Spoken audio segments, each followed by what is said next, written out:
La chronique bourse, la quotidienne Zone Bourse, Anthony Bondin.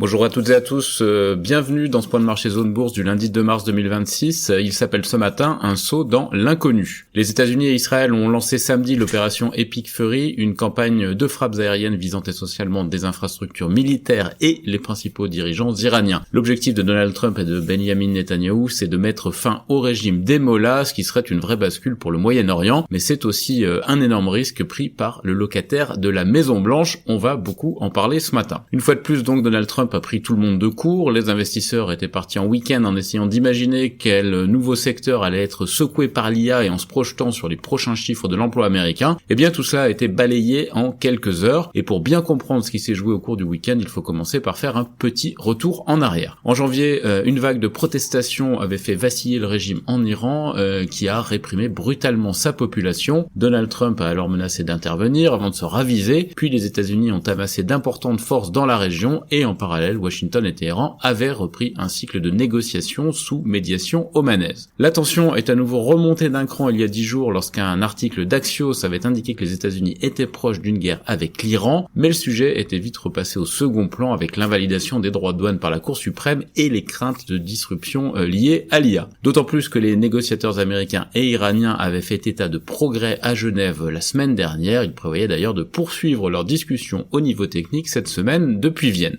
Mais les États-Unis et Israël ont finalement décidé de frapper samedi matin. Ce que l'on a compris au cours du week-end grâce à un article du New York Times, c'est que le timing de l'opération est le résultat d'une opportunité. En effet, la CIA aurait été informée de l'organisation d'une réunion autour du guide suprême dans sa résidence officielle à Téhéran. C'est là qu'Ali Khamenei, au pouvoir depuis 1989, a été tué. Selon Donald Trump, 48 dirigeants iraniens auraient été tués lors des frappes initiales, et parmi eux, il y a notamment le ministre de la Défense, le chef d'état-major des armées et le chef des gardiens de la révolution. Les Iraniens, eux, ont riposté par des tirs de missiles visant Israël et les bases américaines dans la région, causant des dégâts dans plusieurs pays du Golfe, notamment aux Émirats Arabes Unis, à Bahreïn ou au Qatar. Le Pentagone a confirmé hier la mort des premiers soldats américains dans cette opération. Ces dernières heures, le conflit semble s'élargir avec des tirs de missiles du Hezbollah libanais en direction d'Israël. Et hier soir, la France, le Royaume-Uni et l'Allemagne ont indiqué qu'ils pourraient frapper l'Iran si les tirs de missiles sur les pays du Golfe se poursuivaient. Voilà ce que l'on sait. Et pour le reste, il est très difficile de prédire la durée du conflit et le résultat auquel il aboutira. Donald Trump a évoqué hier une durée de 4 semaines, mais ce qui est certain, en revanche, c'est que le président américain prend un risque énorme et sans aucun doute le plus important de ses 2 mandats. D'abord parce que les changements de régime imposés de l'extérieur ont souvent davantage créé le chaos qu'apportait la démocratie, ce qui n'est d'ailleurs pas un objectif de cette administration, et ensuite parce que les Américains, et en particulier ceux qui ont voté pour Donald Trump en 2024, sont opposés aux interventions militaires extérieures. Selon un sondage Reuters Ipsos publié hier, seulement un Américain sur 4 soutient les frappes américaines en Iran. Alors pourquoi Donald Trump y va-t-il tout de même ? Eh bien on peut avancer l'hypothèse qu'il joue davantage sa place dans l'histoire que sa position dans les sondages. Donald Trump aura 80 ans cette année et ne peut pas se représenter en 2028. Il a ainsi l'opportunité d'avoir la peau d'un ennemi des États-Unis, un régime qui depuis 47 ans s'attaque aux intérêts américains et déstabilise le Moyen-Orient. Cette dimension historique était très présente dans son allocution samedi matin où il a rappelé ces épisodes qui ont traumatisé l'Amérique, notamment la prise d'otage de l'ambassade américaine à Téhéran en 1979 ou encore l'attentat à Beyrouth en 1983. Il avait coûté la vie à 241 soldats américains. L'autre conséquence que devra gérer l'administration américaine, c'est la hausse des prix du pétrole. Le WTI est passé de 67 à 72 $, tandis que le Brent est remonté autour de 78 $. En effet, la plupart des armateurs, des majors pétrolières et des maisons de trading ont suspendu toutes les expéditions via le détroit d'Ormuz après que Téhéran a mis en garde les navires contre la traversée de ce passage. Or, plus de 20% du pétrole mondial transite par ce détroit. Selon Bloomberg, le prix du baril pourrait grimper jusqu'à 108 $ dans un scénario de fermeture du détroit. Au-delà du pétrole, les autres mouvements de marché sont aussi sans surprise ce matin. Les indices de volatilité sont remontés, les actions devraient ouvrir dans le rouge et les valeurs refuges comme l'or, le franc suisse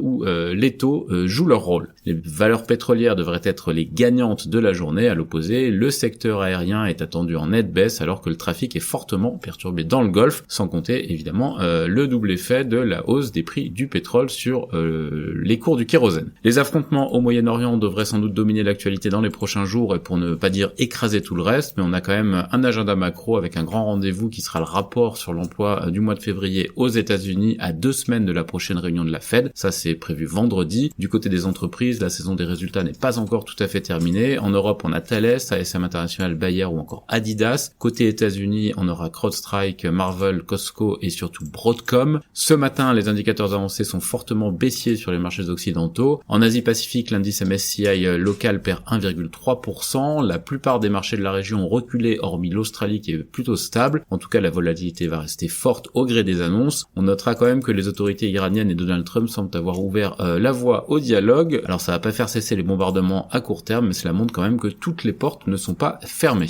On passe à l'actu des sociétés en France d'abord. Les immatriculations de véhicules neufs ont baissé de 14,7% en février selon la PFA. Engie a levé 3 milliards d'euros à 28 € l'action pour boucler leur achat de Yuka Power Networks. Le Rilza-Brutidib de Sanofi obtient la désignation de médicament orphelin au Japon. AXA a signé une convention de rachat d'actions à hauteur de 1,25 milliard d'euros. Technip Energy déploie des protocoles d'urgence locale au Moyen-Orient. Nexans annonce la démission d'Oscar Hasboun Martinez de ses fonctions d'administrateur. Exosens via Photonis décroche un gros contrat avec l'armée américaine. On a aussi quelques actus du côté de DBV Technologies, Biofitis, Veom, Cabas ou encore Europlasma. Et côté agenda des publications, des small caps, notamment Société Française de Casino, Soditech, SMCP, RTA ou encore Acheter Louer. Ailleurs en Europe, la plupart des compagnies aériennes suspendent leur trafic autour de la zone moyenne orientale, on en a déjà un petit peu parlé avant. UBS veut maintenir Air Moti en poste au-delà de 2027. Hapag-Lloyd a instauré une surtaxe de risque de guerre pour le fret dans le Golfe en raison des perturbations au Moyen-Orient. Son rival AP Moller Maersk va dérouter ses lignes